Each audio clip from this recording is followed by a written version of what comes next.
Women have the power to transform this world. We can end crime and violence if we all agree to do one thing: share. Let's share our wisdom, share our time, share our talents, share our finances, but most of all, let's share our love. This is the Female Solution.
Well, good morning and welcome, everyone, all you coffee breakers and first timers. You are live with me, and I am your host, Senabella, and this is Coffee Break. How is everyone doing? Let me see. I think you all are doing great. In fact, I'm pretty sure you are. And right now, right in the room, early with me, I'm going to say good morning to Abantu. Good morning, Grand Rising, Abantu.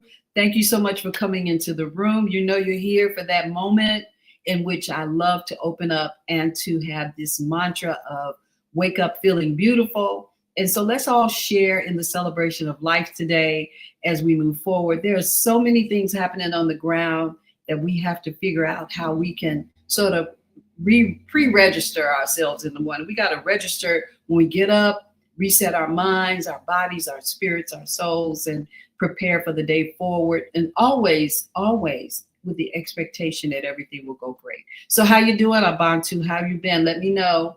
Give me a response that I love to. I love seeing your face. You know that I just absolutely adore you. It's always good when you can recognize that life continues and you can find new people who come into your life and gives you another stream of consciousness and a sense of security about living here on this planet. So having said that, let's just get right into it. I want to wake up feeling beautiful. I want to wake up feeling beautiful. I want to wake up feeling beautiful. I want to wake up feeling beautiful. So beautiful, beautiful. I want to wake up feeling beautiful. I want to wake up feeling beautiful. I want to wake up feeling beautiful. I want to wake up feeling beautiful. So beautiful, beautiful. I want to wake up with the joy in my eyes and love in my heart. I want to wake up feeling beautiful. I want to wake up feeling beautiful. So beautiful, beautiful. So beautiful, beautiful. So beautiful, beautiful. I want to wake up. I want to wake up. Yeah, yeah. I I want to wake up feeling beautiful. Hey, good morning, Asada. What a pleasure to see you here, dear sister. See, we love you. Wake your beautiful waking mantra. I love it too. It's such a blessing to receive something and be able to share it. It's so good to see your face, Asada. Always my strong sister and supporter. My little young sister, actually, she's like I'm her mama kind of person in her life. But it's always my blessing to see you here. Thank you so much for your support. Asada has a beautiful show here on the Female Solution. And I'm just grateful for her being here. She is certainly a reason why I smile every single day. So while we're at it, we're going to talk about what we have coming into the room today. This sister that's coming in is going to really just sort of provide for us a walk through the park of health and wellness. And she's on a serious journey. And her journey is to bring, wellness and health into our lives from another perspective. And her name is Dr. Aveda Bussell. Now, I've always been saying Bussell. I always take everybody's last name, and I think Black folks end up having French kind of names when I finish with them, right? And that's just so wrong. But at the end of the day, it's my good heart intentions, and I want you to know that. But she does all types of things, and I'm not going to try to define those things for her, but she is a professional medical doctor who has, for 19 years, been on this journey to heal our communities and from the inside out. And then now she's taking on the challenge of holistic medicine and healing us with all kinds of wonderful things. And I'm not going to delay it too much as people come into the room. And as I see the room, I want to continue to acknowledge you. Good morning, Bill. How are you? Speaking of medicines, hopefully today you will find Dr. Bussell as someone that you will get more information about how to care for yourself as you're on your journey to healing from that accident that you took on. But look, at the end of the day, the beautiful thing is that what I want to do is to bring in Dr. Bussell so that you all can begin to meet her, know her, and to fall in love with her as I have and all of the wonderful work she's done. I met her at a seminar, a symposium that was done by Dwight McKee, and I helped him to produce it and end up speaking on it as well. But wow, Dr. Bussell was there, and she turned the room upside down with her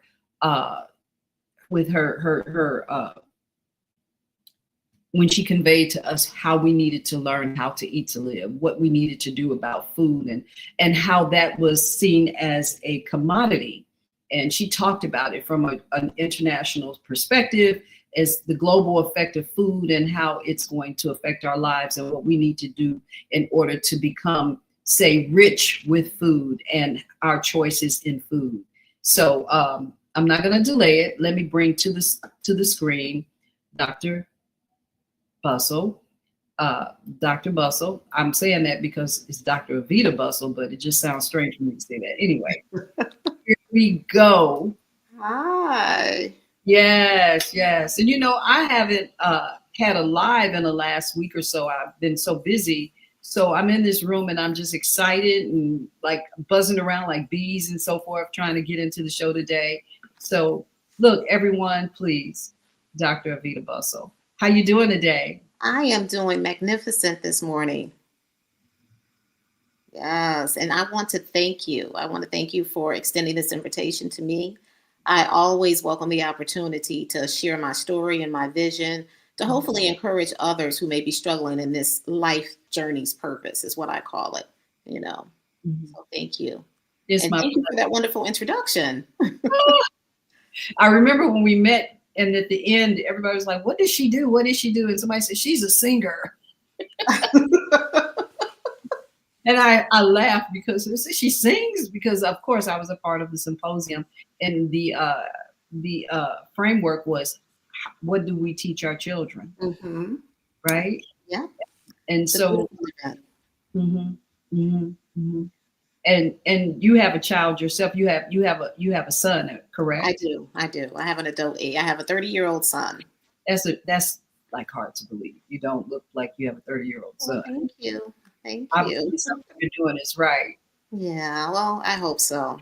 Hmm. I hope so. It's work, but it's primarily. I tell people it's primarily diet and lifestyle.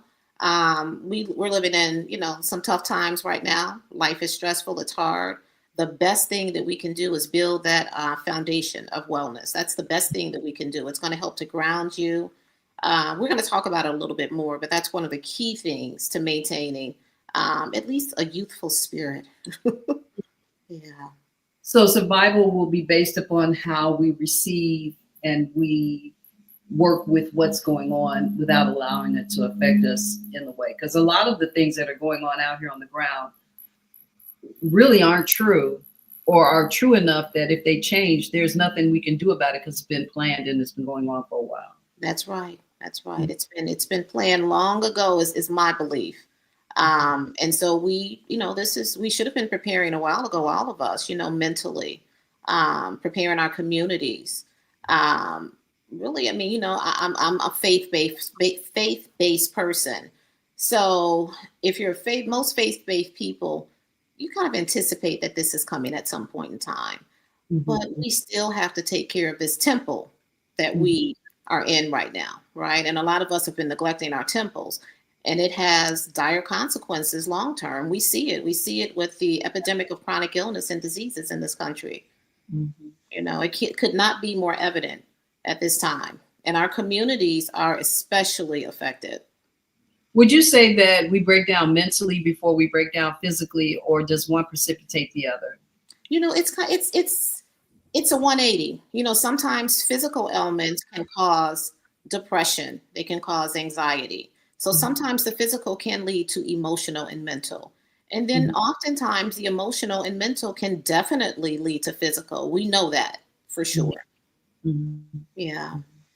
We see it with Mhm. mental illness. So, with certain mental illnesses, we know that life expectancy is cut short, right? Because that self care mentality is lost. So you can definitely see it there. Hmm.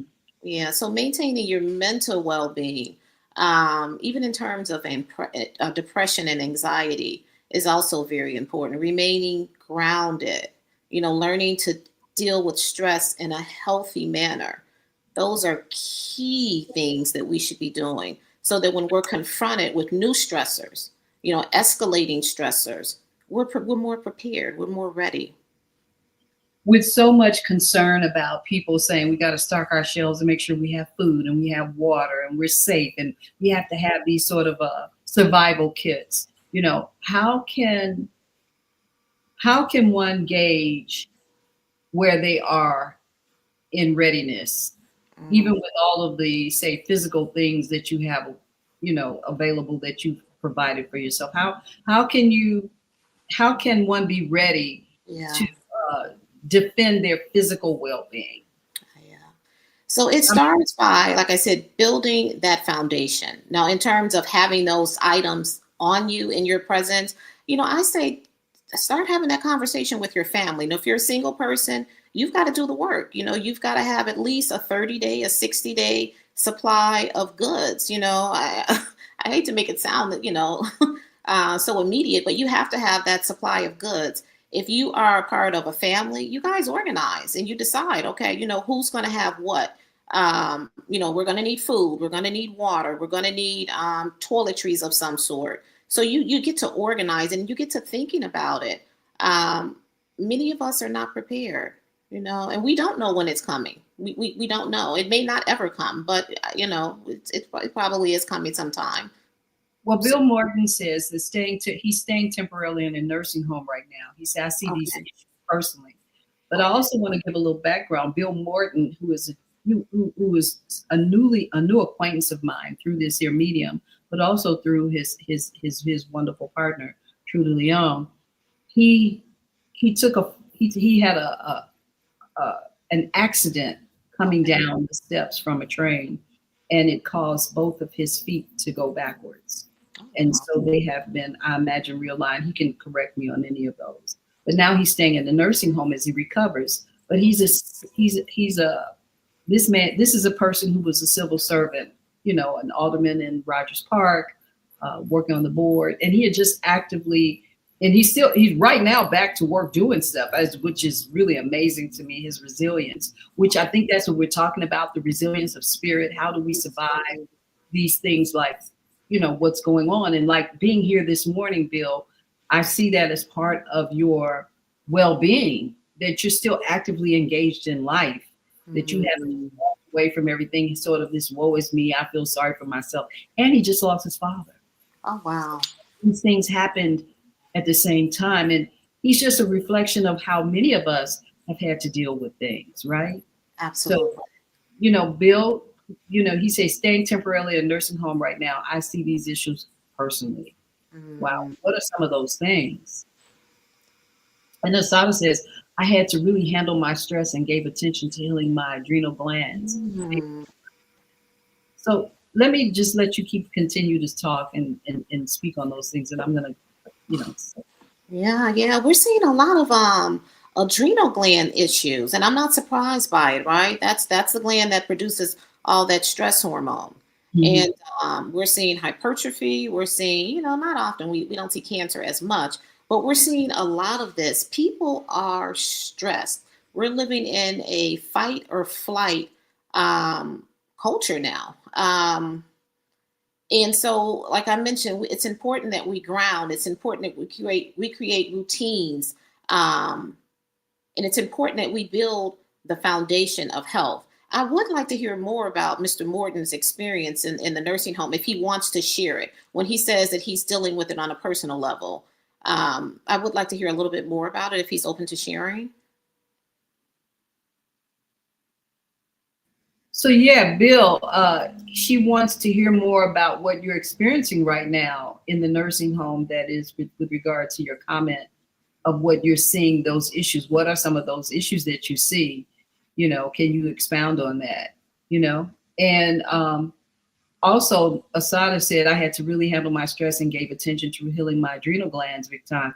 What did you do to handle that? Why don't you speak to that? Because one of the specialties that Dr. Aveda Bussell is giving is a provision of holistic healing as well. So, I mean, you're going to talk about that, right? I am. And then I just want to just acknowledge people as they come in. Good morning, Dolores. She's in the room with us. And so we have guests still coming in, and we're going to continue to grow in this conversation. So please go ahead. I'll leave you to speak on that. Okay. So, when we talk about foundational medicine, when we talk about building that pyramid of health, a lot of times we'll jump immediately to supplementation.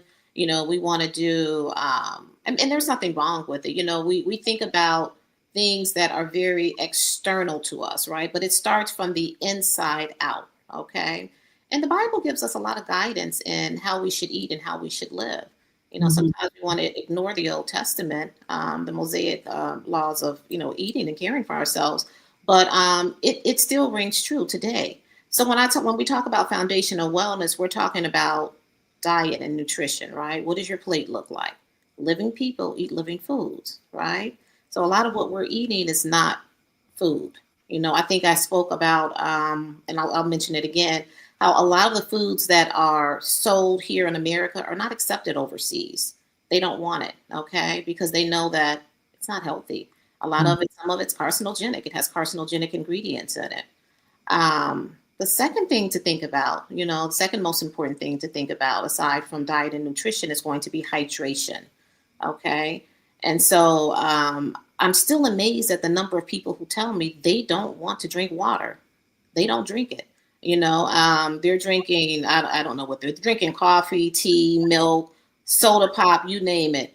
But water is your vehicle of transportation in your body. We accept in water. You have to drink the water. And so we get into this whole dialogue about, well, should it be distilled, purified? I'd say just don't drink tap water. My personal preference is distilled water and spring water, but we should be drinking half our body weight in ounces every single day, unless you have some type of water restriction. That's what we should be drinking. I'd say the next most important thing is going to be movement, right? We need to move. We need to stretch. Lack of exercise and prolonged sitting changes our body's posture. It changes our structure. It impacts our biological functions. We don't really think about that. a study was done where it showed that prolonged sitting is the new smoking. Okay. What did you just say? Prolonged sitting is the new smoking. Prolonged sitting is the new smoking. The new smoking. Yes. Yes. Wow. Yeah. Yeah. It just sits still, do nothing. Yeah. Yeah. Wow. Yeah. You're not moving. Things are just static. Mm. Yeah. We need to move to increase our circulation, increase our lymphatic flow. Our joints need movement for lubrication. Okay. Yeah. So it's very important. I never thought of it the way that you just said. The Mhm. new smoking, it's a replacement for cigarettes.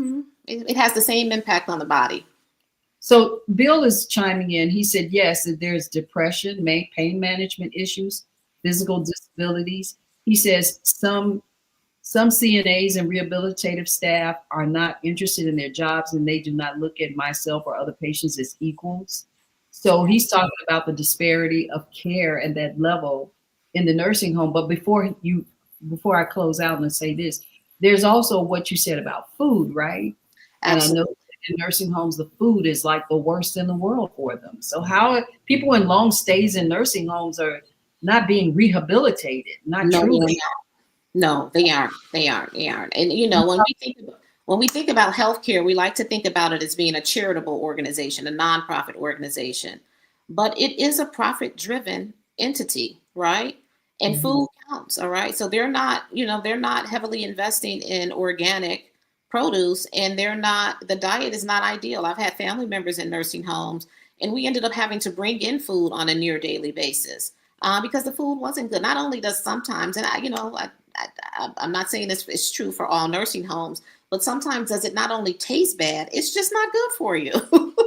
And Yeah. so I see them bring in a lot of outside food in from like restaurants and what Yeah. have because they're still trying to deal with the quality of taste, and they're Yes. lonely and they're by themselves and they're not being heard and going through so many things. So he says mental health issues on the floor, and Yeah. like that whole nursing home thing is that's just, oh It's a my God. it's a problem. It's, It's an issue and it's a problem. Um, and and remember during COVID, and I'm sorry, it's during COVID, our seniors and people in nursing homes were locked in. And so here we are at another place where we're about to deal with this same kind of dynamic. Mhm. How do we protect and value our family members who are in these facilities? How are they going to be cared for and secured? Well, good question. So, if you have got the resources and the structures to bring them out, you bring them out. You bring them home. That's my first recommendation. Or do you have to have them, or should you just care enough and create it as you go? I mean, really, what's the real option here? Yeah, Because once you leave them in there, it might be worse than anything you could bring them home to.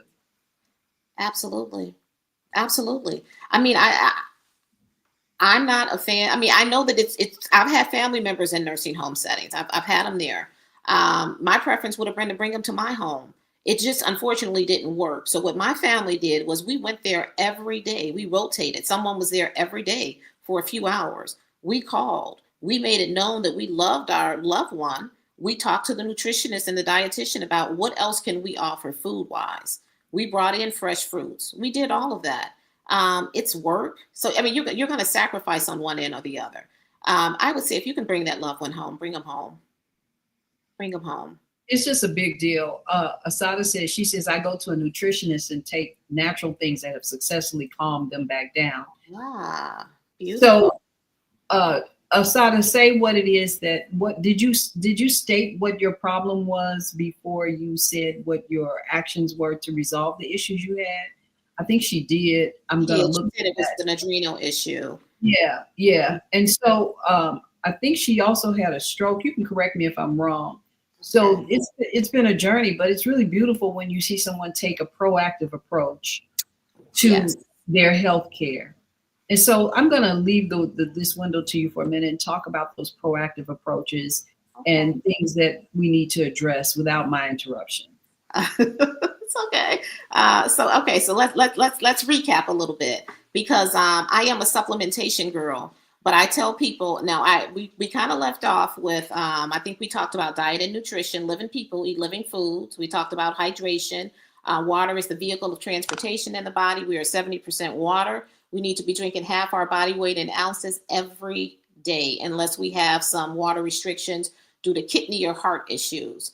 Movement. We have to move for our lymphatic system, for our lymphatic and our circulatory system. We now Studies have now shown that sitting is the new smoking. In fact, they have attributed a sedentary lifestyle to the onset of several, I think it's close to 30 chronic diseases. That's crazy. So we need to move every day. And movement doesn't mean you are doing a Jane Fonda workout. Just get up and walk. Every hour, get up and move get up and move for 10 minutes. Okay? So movement is very important. The next one that I'd like to bring up is sunlight. Now we're getting ready to enter the winter months, right? So we're not going to get as much sun as we normally get. And this is the season when a lot of people, many people develop what we call mood dysthymia, or a little bit of depression. That's the impact of not having more sunlight. Sunlight is essential to us. We are sunlight people. Sunlight, we know lack of sunlight can cause low vitamin D levels, which can subsequently affect your hormones, poor eyesight, and like I mentioned, depression. All right. So we got diet, nutrition, we got hydration, we got movement, we have sunlight, and then let's talk about sleep. Okay. I remember, and I'm probably telling my age, I remember when television went off at midnight. There was no more television to watch. We didn't have VCRs. We didn't have any social device, any devices where we could watch movies. We went to bed. But now we have 24 hours of entertainment in our homes. And so many of us are taking advantage of it to our own detriment. Chronic sleep deprivation affects your learning, your memory, your decision making, and your mental health. In fact, it can shorten your life expectancy by years. We need to establish a good sleep routine. Okay, that is important.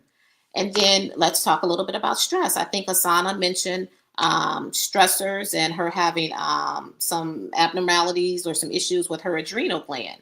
And she's got it under control, it sounds like, with diet and lifestyle. And then she's also taking some supplements. We got to learn to manage, we have to learn to manage our stress in healthy ways. So that's developing healthy coping strategies. What does that look like? It looks like prayer. It looks like meditation. For some people, it's taking a walk. For some people, it's a crossword puzzle. For me, it's breath work. I take some supplementation. I take supplements that help to kind of calm down. I would even almost say my parasympathetic, sympathetic tone. And so that for me, that's ashwagandha. I take a little GABA every now and then. This is me. I'm not giving out any medical advice. And I don't know how many people are familiar with, there's a Chinese body clock, which is being talked about more and more now. It's our biological circadian rhythm clock. Studies have shown that if we function within the dynamics of this circadian rhythm clock, there are health benefits associated with it. So what does that mean? It means awakening with the sun, okay? It means eating with the sun. And I know that sounds weird, but eating your main big meal at around noon when the sun is at its highest. And it means going to bed really around sunset time, which is pretty early for most of us, but at least by 9 p.m., okay? It also kind of means a little bit of intermittent fasting, right? Because it means we're not eating at 7, 8, 9, 10 o'clock at night. We're cutting it out so that our body can rest. It can work on healing. It can work on repair. It can work on creating new cells. So the circadian rhythm is something that I think everybody should expose themselves to. You can Google it. It's the Chinese body clock. It's the circadian rhythm clock. Google it. It's another, and it's something that I've added to my wellness foundation program. Another bit of advice that I'm telling people, I've been telling for years now, stop using the microwave. Stop microwaving your food. You're not getting any nutrition from microwave food. And so that's in your home. That's when you go out and eat restaurant foods. A lot of times they're nuking your food to rewarm it. It's you have no nutrition. There's no nutritional value in it, And it tastes awful. and it does taste bad, right? I just want to go back to the circadian rhythm. Yeah, yeah. We did a big thing on television a couple of years ago, which I actually found out about it before then, Mm-hmm. and recently started signing on to it. And I know that Asada walks every day now, and she's right at the beach. But one of the things they say is you take your shoes off and reset and rebalance you reset your body standing in the sand on the Yes. dirt. And 30 minutes of that can give you a completely new overhaul to your physical well-being. They said Yes. it improves healing and everything. So if Yeah. we just start to take into consideration some of these things that you're saying, like I love this idea of eating with the sun, Mm-hmm. right? Early person, and I enjoy sitting at my table, which is right at the window, and Mm-hmm. having my food while the sun is flashing in the house. But I never thought about it in terms of my well-being. But you did say something else that made me aware was that how, oh girl, it's just so much. I can keep going. I'm not Oh, yeah. Let's talk everybody about it. something. So I just want you to know that they're chiming in. Henri Salas Chiller says, when my mom was in a nursing home, we visited her every day. The only meal we missed was breakfast because visiting hours didn't start until after 9 a.m. I Bill love said it. that Trudy some days can only visit for 5 minutes due to her very busy schedule time and responsibilities. But she sometimes gets here at 7:45 p.m. Visitors must leave before 8, but she also brings him meals. Oh, beautiful. He has a support system. The Yes. support, and without the support system, these are things that we're discussing here. You're sharing with us today that Yes. we can do without a support system. Mm-hmm. Absolutely. Even as where you are in a nursing home, you can go find a window to sit in where the sun is, right? Uh, Yes. you can ask to be taken to a room where there's more outside Yeah. area in it, and it helps you feel more socialized, correct? Yeah, absolutely. In fact, they did a study that showed that people in the hospital who had beds that were closer to the window did better. They got released sooner, their recovery time was faster. And that's through a window in a hospital. That's the power of sunlight. But Mm-hmm. absolutely. Mm-hmm. Wow, it's amazing how much simpler healing is than Hmm. we think of it. We Yeah, think of it in a bottle with pills. we do. We We think of take it a at minute an to think appointed that. time to go to the doctor.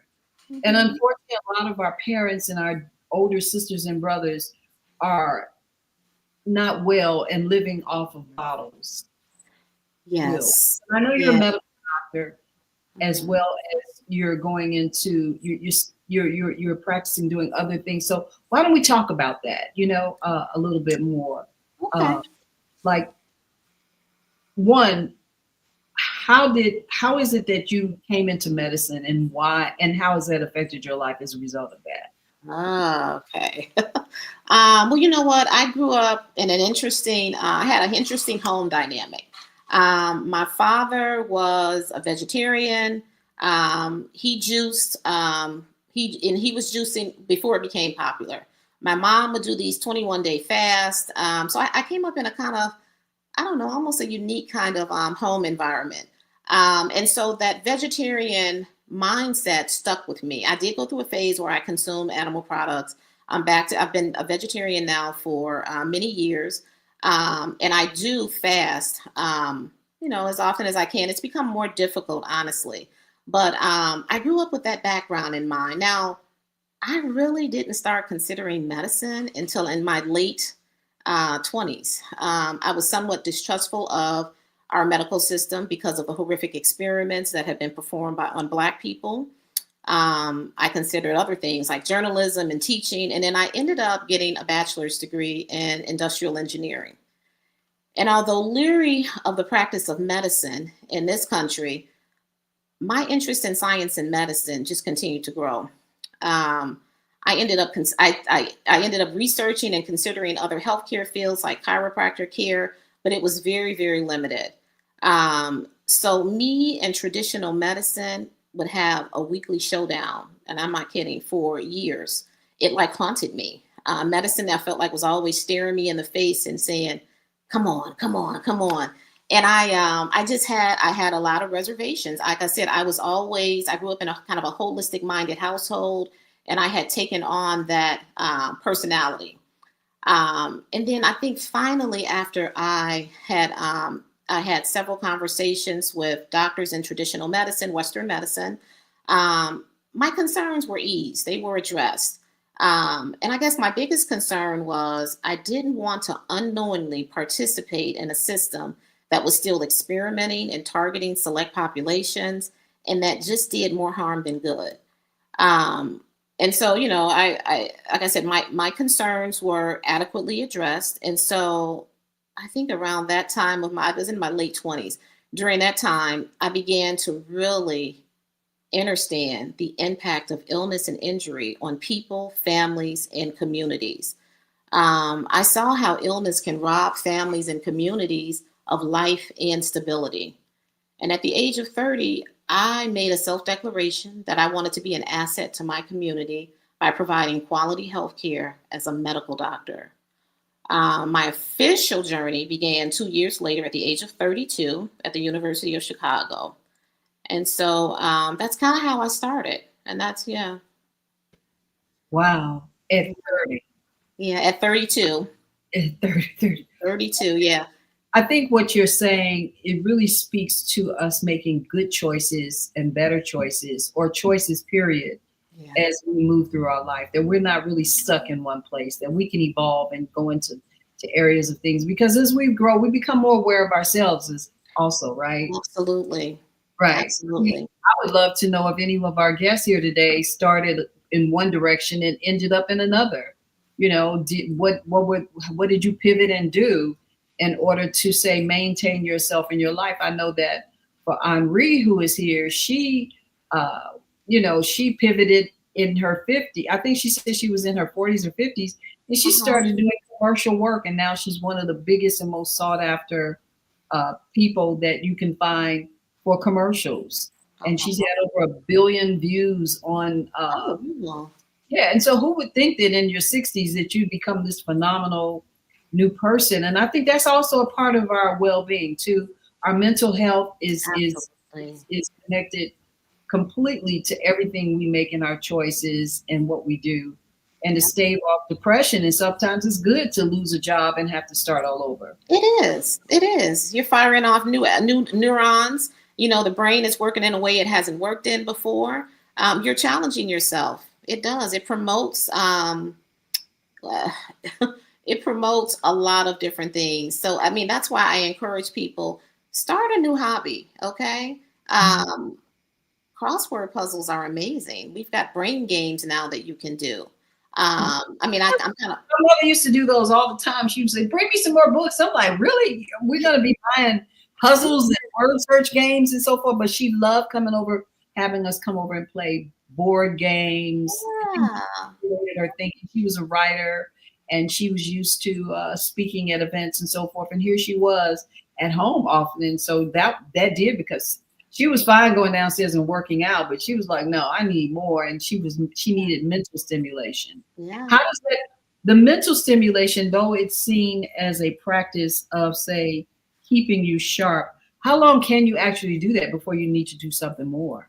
Well, that's a good question. I'd say when you start getting bored and you get super, super good at it, do something different. Challenge yourself, do something different. Yeah. So it's just like everything else. When you're working out physically, you can just get good at it and it's not having the same effect in terms of building muscle. Yeah. You got to switch it up a little bit. Yeah. Wow. Well, speaking of switching up a bit, I'm going to go to a commercial break. Okay. And come right back. And I would ask all of you to stay with us, but can you do more? Can you go ahead and like our program? If in fact you do, just leave us a heart. And don't forget to follow and share as we close out today. We're going to come right back with Dr. Bussell. And until then, I want you to just think about what you want to say to her. It's time to talk to Dr. Bussell. I'm calling you Bussell still, right? Aveda. Yeah, okay, Aveda. I could do that, right? Yeah. Yeah. That's probably what it is. I'm used to speaking to you saying Aveda, and I'm going, Dr. So I'm like, there's my challenge, but I'll be right back. We'll be right back.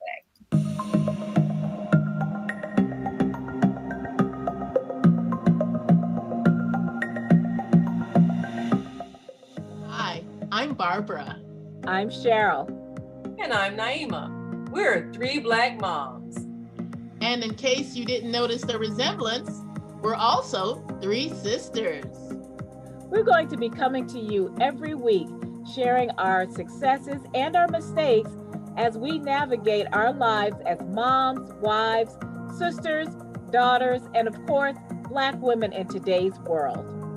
We'll talk about it all: race, politics, religion, economics, culture, and we'll take a look at everything from whether or not to use corporal punishment to how do you teach your children about sex.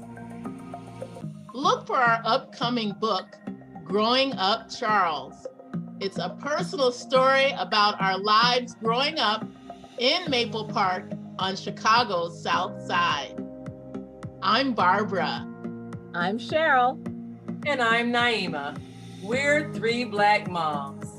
Follow us on Facebook and subscribe to our YouTube channel, Three Black Moms.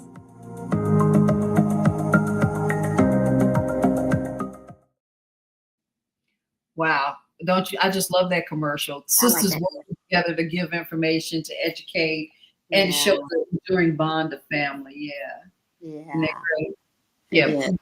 You know, as we were out, Henri came back and she said, I was 58. That's when she said a bold change that was led by my Heavenly Father, and it worked to our benefit. And she not only is that so, but that's the thing that's so beautiful about it. And at this point in my journey and meeting people or reintroducing myself to people who've been in my life for a very long time, has really given me such an anchor of well-being and happiness and things that I look forward to. So I would encourage people that new friendships are important. Yes. And, you know, so even where you are in a nursing home, even where you are in just sort of living in sort of an isolation, you can reach out and find a new conversation. And it's so important right now to stimulate yourself with this here. And it's a courageous thing to do because you have to trust who you're talking to, right? And everything says now we shouldn't trust anybody in anything. I mean, I can't tell you how many times my bank account has been gotten into. I'm like, are you kidding me?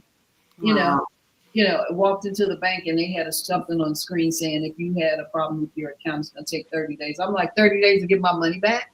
Are you kidding me? So I created a relationship with my banker. I love it. Oh, really? Okay. Well, you will be hearing from me. Hey, how you doing? You know, Bill, whatever. It's just me calling back, trying to figure out have you all decided to give me my money back? I mean, you know, can you, like, for real. It got to a point my communication was so normal for him that he had me come in and sat down and showed me how the web works against me and how they can see it. And helped me to know how to instruct myself better in the challenge of my online presence with my money. Yeah. And taking your cards down, not leaving your cards up when you pay a bill. Take them down. And so so my mental health was improving because I started to feel like, you know, I had some control over what was going on with me. Yeah. And it did challenge me to where I was feeling like depressed without realizing it. You know, depression is such an ugly creature that shows up in your life. You don't know what it's doing to you. So you're right. Yes, Henri, creating a relationship with my banker. Yes. They tell you to do it, but we don't always take it seriously. Just like they tell us to create a relationship with our doctor. Talk about that because we talked about, Bill says, I believe that this challenging series of experience will bring a major change in my life. Your mental health is definitely on the right track. Yeah. That. But we talked about that relationship with the doctor. We were having that conversation, yesterday? We did. We had that conversation yesterday. I want to mention something, though, about relationships. So if you haven't watched, it's a documentary on Netflix called Blue Zones. And they're talking about longevity. And they're talking about centurions and how, you know, throughout the world in different communities, people are living well beyond 100 years old. with What did active, you call it? healthy lives. They're gardening. It's called Blue Zones. Blue Zones. Blue Okay. Zones. Yep. It's on Netflix. And so they're going in and they're spending time with the people in the community, and they're trying to establish what's the trend, what is giving life to these people. And so a lot of what we've discussed is, they incorporate that type of lifestyle. They have that type of lifestyle. But, every now and then you find someone who smokes cigarettes, just an anomaly within that population. But the key factor that they identified was relationships. So within these communities of centurions, and there were, younger families also, they had fostered and developed relationships with one another. They supported one another. That was the big factor. And even within the family unit, there was a close family unit. We are communal people. We need each other. We need those relationships. Yeah. Yeah. So I just wanted to say that.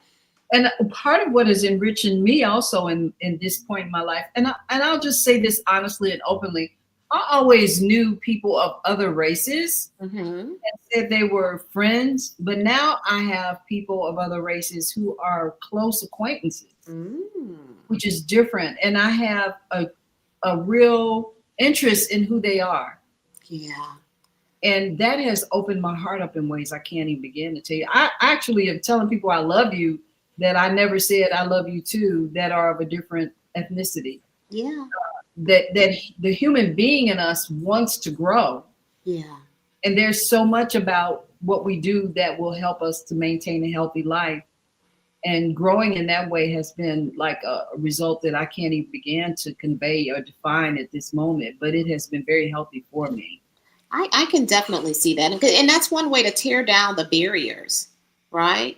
I was looking at a documentary where it's a pianist, a guy who was a wonderful piano player, tells the story of how he had met someone who was in the KKK, Ku Klux Klan. And so the gentleman was impressed with his musician skills, and he complimented him. And finally, he told him that he was a member of the KKK. And the pianist, the musician said, I can't believe it. I mean, we have so much in common. We are having a wonderful conversation. And they developed a friendship. And that gentleman walked away from that organization. And so the musician decided, I'm going to make this one of my missions. I'm going to make it my mission to do this. And he did. And so he said over the life of his career, he claimed he met 200 Klansmen. And that relationship that he developed with them influenced them, encouraged them to walk away from that lifestyle. So we need relationships with people inside and outside of the community, is my point. Yeah. Because we never really know where we're going to end up one day and what we'll need, Here's Donna Murray is here. She says, Blue Zones is a powerful series. Hey, Donna. I love that the communal facets of our humanity is the secret sauce. Yes. I never let the world tell me on one-on-one contact did in fact bring me healing. Yeah, one-on-one contact does bring you healing. Yeah. There are so many things that have kept us separated. I think at this time it's important to kind of talk about the separation of races is part of what is wrong in our lives. And the separation of races makes it easier for us to separate from our families too. It does, right? Separation as a normal thing. Like you get to choose to not be a part of something. Eventually you're not part of anything. That's true. Yeah. Yeah. You separate yourself right on out. Yeah. So how much do you in your practice have conversations with people when they come in and talk to you about things that you encourage them to do some of the things that you've spoken of here today? I mean, you're moving in many new directions as well. So let's get into that a little bit. Yeah. So that is my practice. That is my mantra. That is preached to anyone who I've seen. And to be honest with you, I kind of feel like I have a problem because I'm pretty much friends with all my my patients and my clients. I can't see providing that level of intimate care for someone and not developing that kind of relationship. So I feel like I have very good relationships with my patients. And I think that eases some of their stress level when it comes to interacting with a provider. A lot of people don't feel heard. Their concerns are not always addressed. And I think that it's eased a lot of that. Sometimes that's a part of the healing, knowing that you got a provider that you can trust that's listening to you. I think that this part of the conversation is important too, because we did talk about that relationship with the doctor. Yeah. A lot of people talk about going to the doctor all the time, but they don't really know their doctors, and the doctors don't really know them. Everybody's bedside manner is different, the patient as well as the doctor, right? Yeah. Yeah. So how much of a benefit is it to the doctor and the patient to have a good communication, and how much does that help them in diagnosing them? Oh, you know what? It's very important, and it's textbook. We're taught that in medical school. But the truth of the matter is that the system doesn't allow for it in many ways. If you are an independent practitioner running your own office and you can make your own schedule, that's great. But if you're working in a corporate medical type setting, you don't have time to, unfortunately, oftentimes you don't have time to foster that kind of relationship with your patients. It doesn't mean you can't have good bedside manner. It doesn't mean you can't listen, but the time is really an issue, and it's unfortunate. And the system is designed that way. So how much time is actually allocated to each doctor? And so what is a standard amount of time you'll spend with a patient? And when is it too much time? Okay. So for myself, let's say, for instance, in the emergency room, we were expected to see on average anywhere between 3 to 4 patients an hour. That doesn't sound bad, right? That's roughly 15 minutes, right? But if you're dealing with an emergency, are you going to spend 15 minutes with the patient? Absolutely not. Okay. You may need to dedicate an hour. So that means somebody's going to get cheated out of their time. Okay. That's in an emergency room type setting. Now, in a clinic setting with your primary care doctor, for instance, it's about 10 to 15 minutes. So we need to take advantage of all those minutes when we're there. Absolutely. And because there is no magic formula for what responses there are to what may be going on with you, right? Absolutely. There's no response. Yeah. So for someone like Bill who's in a nursing home, and what would be optimal for him to do in terms of his communication at that level of care? Okay. So when he's interacting with his nurses, his case manager, and with his physician, is that what we're? Yeah, all of it. Got it. Yeah. So a lot of people to interact with there. Yeah. So you can be effective for himself. Yeah. So create a list of your concerns and your questions and present them. You can present them to your nurse, who's going to be your biggest advocate. You can present it to definitely present it to the doctor. You should have a case manager. Voice your concerns and make them known, and have your family members do the same. You can do it in writing so that no one can say that you never voiced these concerns to me. Ask about dietary modifications, and is there an opportunity to do it? Is there an opportunity for me to have a bigger selection? Can I get some more fresh vegetables?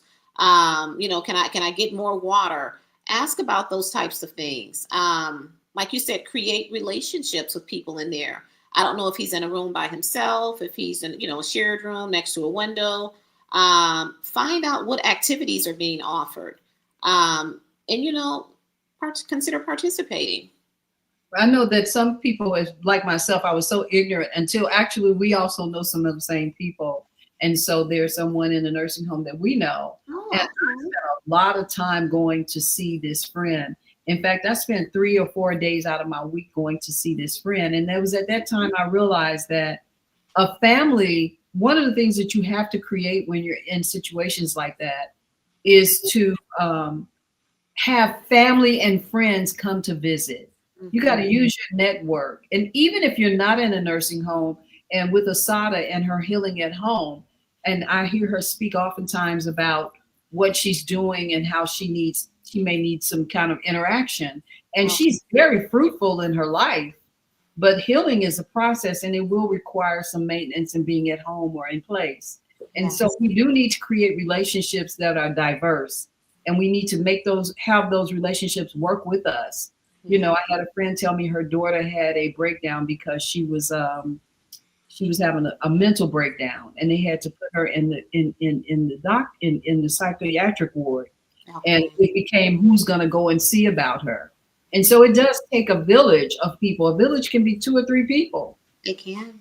you Yeah, know, but we all need to, one, share with each other what's going on, we ask, do.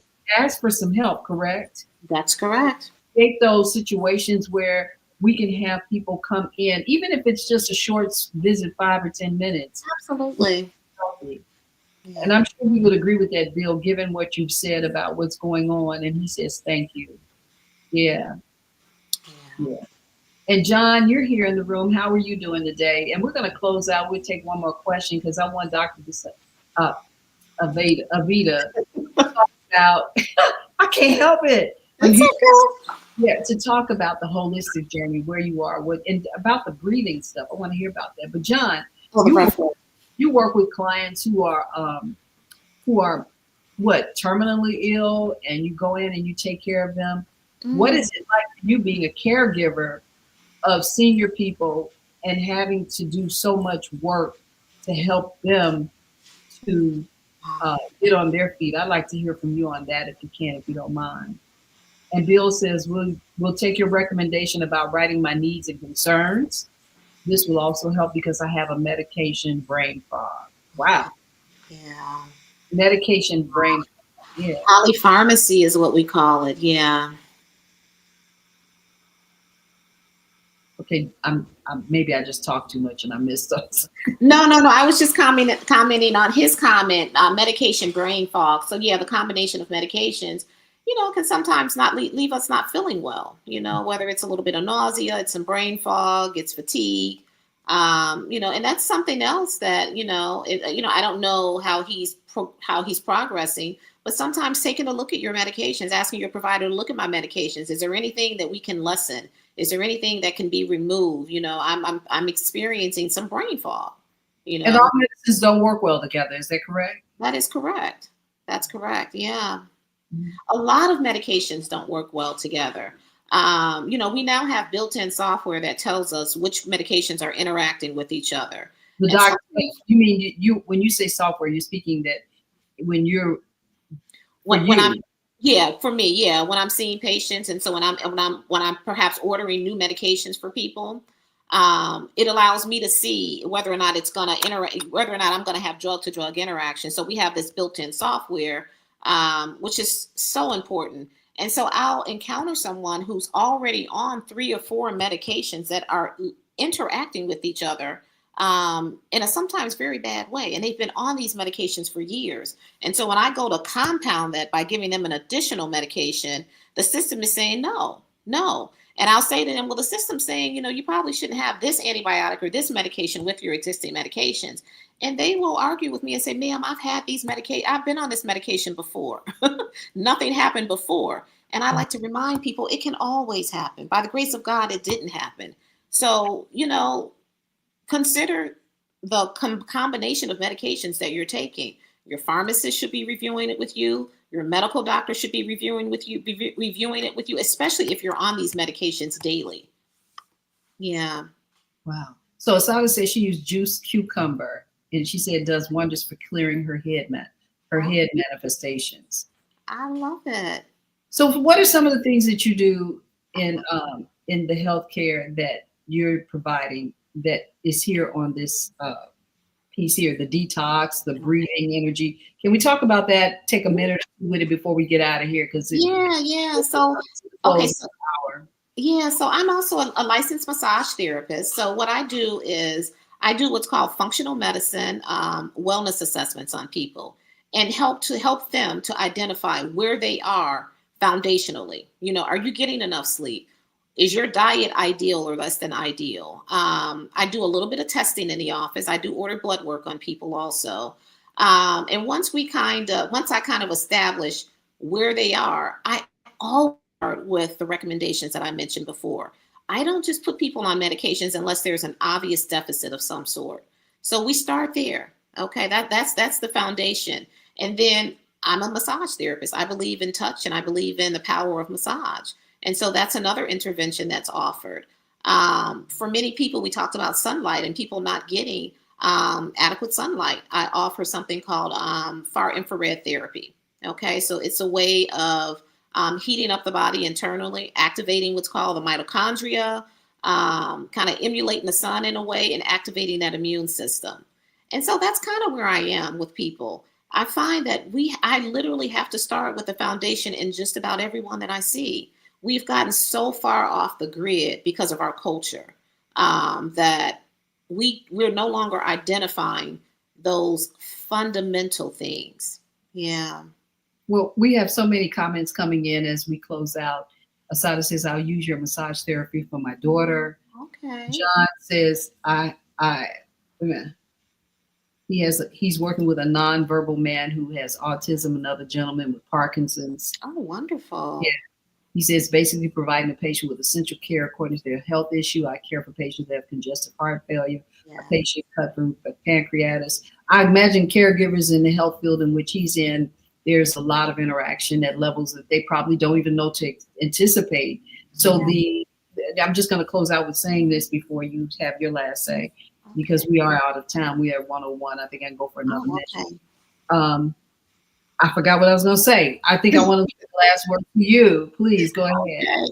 Okay. So, I mean, I like to share my vision. So I have a big imagination, and my vision my vision continues to evolve and expand. Right now, I think we are witnessing a transformation in medicine with a demand for more integrative and functional medical care. And I think it's being pursued by people because they're looking for safe, alternative, non-invasive, and non-pharmacological ways to stay healthy. This is a great time to be alive. I mean, it always is a great time to be alive. I tell people to educate yourselves, explore what's out there. There's a wealth of information out there. I wish I could share a few resources. I think I have time, maybe, Senabella, to share just a few resources if you're not already. Let me see. I had some things I wanted to share. Resources, books. There's a book called Damn Diseases. There's Back to Eden. There's Dr. Africa's book. Dr. Sebi has written, some folks have written on behalf of Dr. Sebi some wonderful information. There's a book called Good Energy. There's Atomic Habits. These are all books. These are amazing books to start with. And then there are documentaries. What the Health, Diet for a New America, Game Changers, Food Inc. Start there if you're if you're just clueless about where to start. And then reach out to me. I'd love to talk to you. Well, one thing's for certain, we have to have you back. I hope you do come back. And we can pick up from where we left off, because those are great recommendations. It's a recorded show. You can pick it back up again. Watch it on YouTube. You can watch it again on Facebook, and it's going to be there for us for 30 days on Facebook and always at YouTube. Thank you so much for coming in, everyone. Aveda, it's been a pleasure to see you. We'll continue to talk. Luana, thank you for coming in. And wow, we have so much going on. So just because I don't want to be disrespectful to what it is we do here at the Female Solution and honor our time, I'm going to close out. Thank you so much, everyone, for coming in.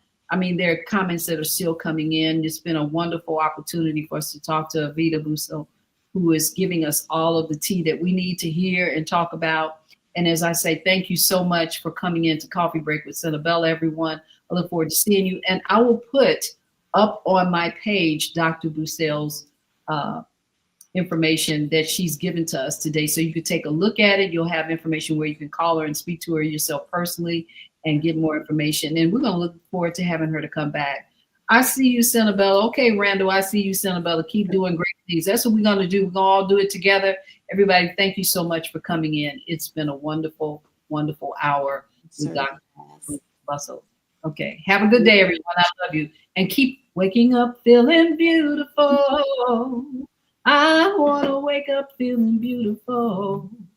I want to wake up feeling beautiful. So beautiful, beautiful, so beautiful, beautiful.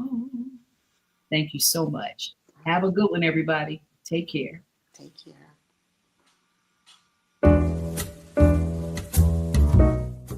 We've come to the end of our show today. If you missed any broadcasts, go to our website for the audio and video archives at www.thefemalesolution.com. On behalf of our team of radio hosts, I'd like to thank all of you who participated in today's discussions. And to our global family joining us from all around the world, we say thank you. To our family in China, xie xie.